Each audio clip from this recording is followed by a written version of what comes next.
There's gonna be a lot of stuff. Been baller did the chain, torn up for the watch, Prezi plain Jane.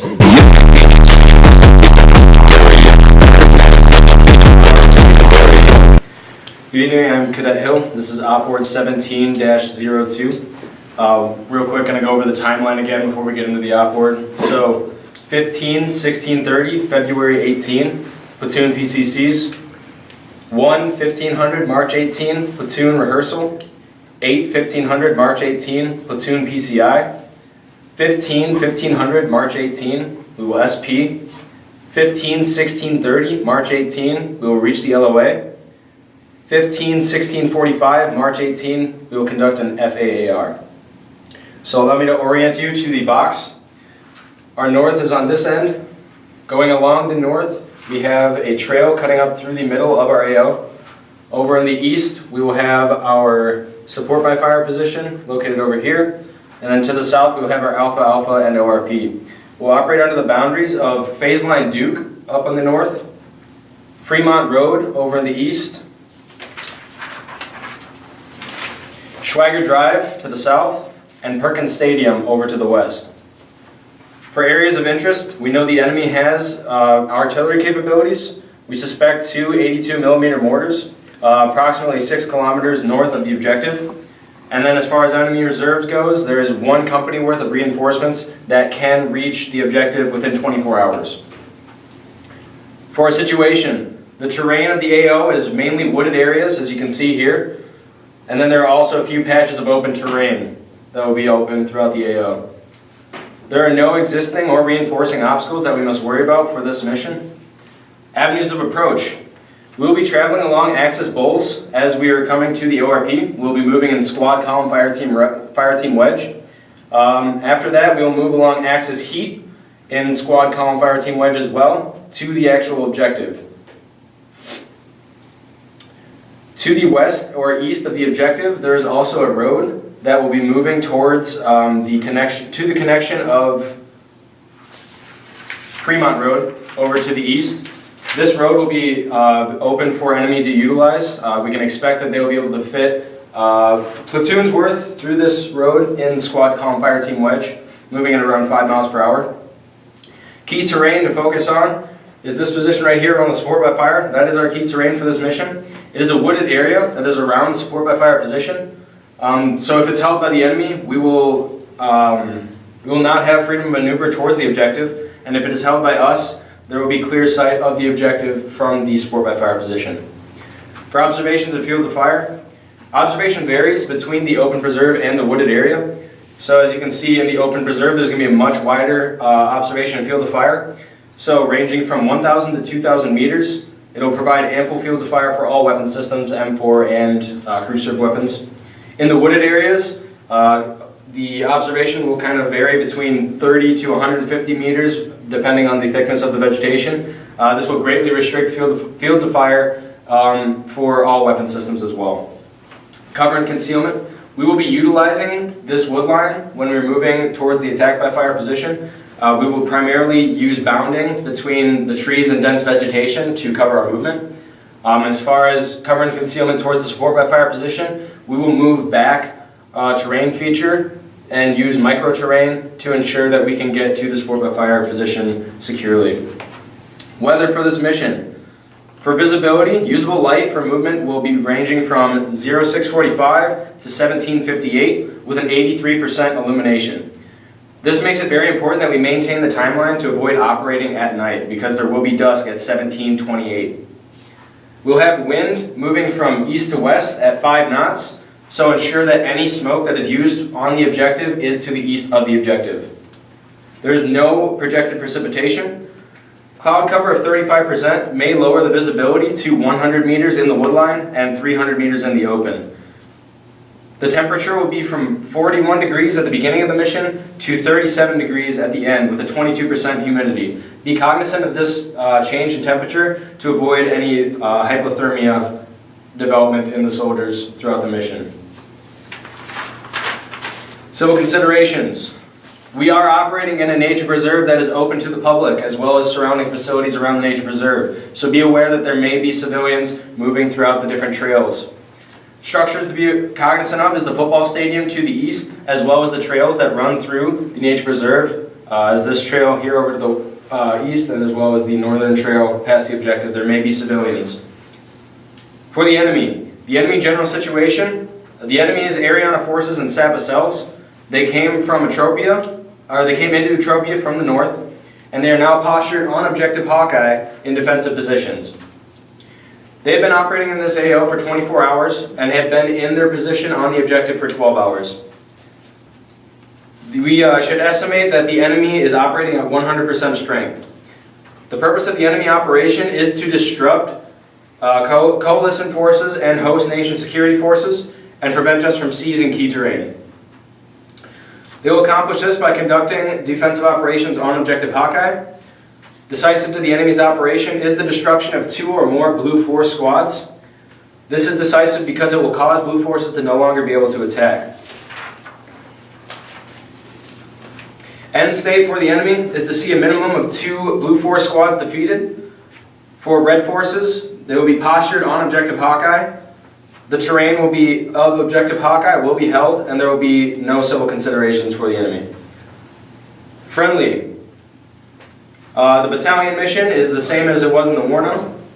So for the enemy situation, we are expecting 1 squad of enemy forces on the objective. Within that squad, we can anticipate there will be a M240 weapon system, a 249 weapon system, as well as RPG capabilities. We're expecting that they will have the 240 postured towards the open field. That will be over to the west of the objective, southwest, as well as an RPG pointed in generally the same area. To cover the trail to the north of the objective, we're anticipating there will be a 249 weapon system postured on the northern portion of the objective. In addition to that, we're also anticipating that there will be an OP for the enemy forces just to the east of, to the west of the objective.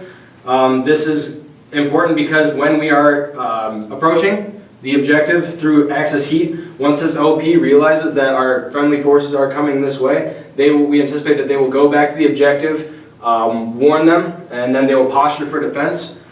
After we begin initiating contact onto the objective, we anticipate that after they take an estimate of 2 to 3 casualties, they will begin to attempt to retreat north back north towards the area. So for friendly, the battalion mission is the same as it was in the war zone, as well as the commander's intent. The company mission is the same as it was in the war zone, and the commander's intent is the same as it was in the war zone. Our platoon mission. First platoon attacks to destroy enemy forces on objective Hawkeye no earlier than 1600 March 18 to set condition for continued offensive operations against Ariana and Sapa forces. I say again, first platoon attacks to destroy enemy forces on objective Hawkeye no earlier than 1600 March 18 to set conditions for continued offensive operations against Ariana and Sapa forces. Alright, we're gonna pause right there. Good. Our intent. Mission's purpose is to eliminate resistance to Atropian forces in AO Grizzly, to allow Atropian forces security in the AO. Our key task is the seizure of objective Hawkeye. End state. We see red forces destroyed on objective Hawkeye, blue forces postured on objective Hawkeye. The terrain of objective Hawkeye will be seized with no civilian casualties. Concept of the operation. The purpose of this operation is to allow Atropian forces security in the AO. It is decisive of this operation is 1st Platoon destroying the enemy forces on objective Hawkeye. This is decisive because it will allow for continued offensive operations against Ariana and Sapa forces. We will accomplish this by conducting a platoon attack on objective Hawkeye. We will accept risk by moving to support by fire through an open area. We will mitigate this risk by utilizing the microterrain in a low crawl, as well as moving backwards some terrain. Alright, so first squad is decisive of this operation. Their task is to attack in order to destroy the enemy on the objective. Second squad is shaping Operation 1 for this task. Their task is to support the assaulting element, and the purpose is to allow freedom of maneuver of the attacking element onto the objective. Third squad is the shaping Operation 2 for this task. Their task is secure in order to inform the platoon of additional enemy forces approaching with early warning. Fourth squad is shaping Operation 3 for this task. Their task is to suppress in order to support the assaulting element and allow freedom to maneuver onto the objective. End state of red forces is destroyed on objective Hawkeye. Blue forces, minimal to no casualties and postured on objective to conduct future operations. The terrain of objective Hawkeye will be seized and secured with no civilian casualties. This operation will be conducted in 4 phases. Phase 1 is the planning phase. This phase begins with the warn-out and ends with the occupation of the ORP. Significant to this phase are conducting rehearsals, good PCCs and PCIs, as well as conducting a good leaders recon going towards the ORP. Phase 2 is the establishment phase. This phase begins with the occupation of the ORP and ends when the attack by fire is in place. Significant to this phase is a successful leaders recon of the support by fire position, a successful MWE and RUC plan conducted by the platoon sergeant, security becoming in place, and then finally the support by fire and attack by fire getting in place. Phase 3 is the attack. This phase begins with the attack by fire becoming in place and ends with the support by fire at phase line Duke. Significant to this phase is successful shift and cease fires according to the PACE plan, confirmation of shift and cease fires before movement, and seizure of objective Hawkeye. Phase 4 is consolidation and reorganization. This phase begins with the support by fire at phase line Duke and ends with the platoon leader returning back to the ORP. Significant to this phase is conducting EPW, aid and litter, and a successful demolition of the fires found on the objective. Yeah. So moving into the scheme of maneuver. Phase 1 is planning. This phase will be located at McCutcheon and the Alpha Alpha. The red forces at this time will be on objective Hawkeye. So we've already completed the warn-out and begun rehearsals. So 15, 16, 30, February 18, we will conduct PCCs. 1-1500, March 18, we will conduct platoon rehearsals. 8-1500, March 18, we will conduct PCIs. 15-1500, March 18, we will SP from Alpha Alpha Warhawk and move to the ORP. When we do this movement, we will be operating under the order of movement of 3rd, followed by myself, the RTO and Alpha Gun Team, 2nd Squad, followed by the Platoon Sergeant, Bravo Gun Team, and trailed by 1st Squad. We will be moving in a squad column fire team wedge along axis bulls at 351 degrees.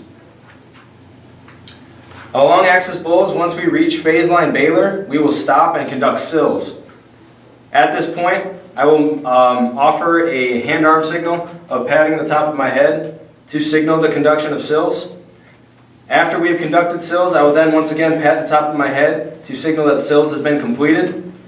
At this time, I will collect the leader's recon of myself, the RTO, Weapons Squad Leader, 3rd Squad Leader, Alpha Gun Team, and 1st and 2nd Bravo Team Leaders. We will consolidate around the platoon sergeant, give the GOTWA, and then go to conduct leader's recon on the ORP. Once we advance to the ORP, we will do a deliberate occupation of the ORP, using the hourglass method. So, from the 6 o'clock to the 12 o'clock, we will advance 100 meters at 350 degrees. After we've done that, we will then move to the 3 o'clock, to the 9 o'clock, after emplacing the Alpha Gun Team at the 12 o'clock.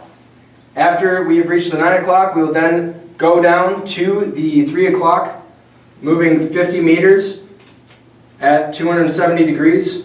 After that, we will then return back to the 6 o'clock, where I will emplace the Weapons Squad Leader and 3rd Squad Leader. After delivering a GOTWA, I will then radio to the Platoon Sergeant to inform him to prepare the rest of the platoon for movement. I'll then take myself, the RTO, and the 1st and 2nd Bravo Team Leaders back to the rest of the platoon. We will meet up at phase line Baylor and then move the rest of the platoon up to the ORP. At this time, once we do reach the ORP, the 3rd Squad Leader will take the rest of the security element across from the 6 directly to the 12 o'clock. The security will place themselves evenly spaced with approximately 10 to 20 meters between soldiers throughout the interportion of the ORP. After the majority of 3rd Squad has gotten past the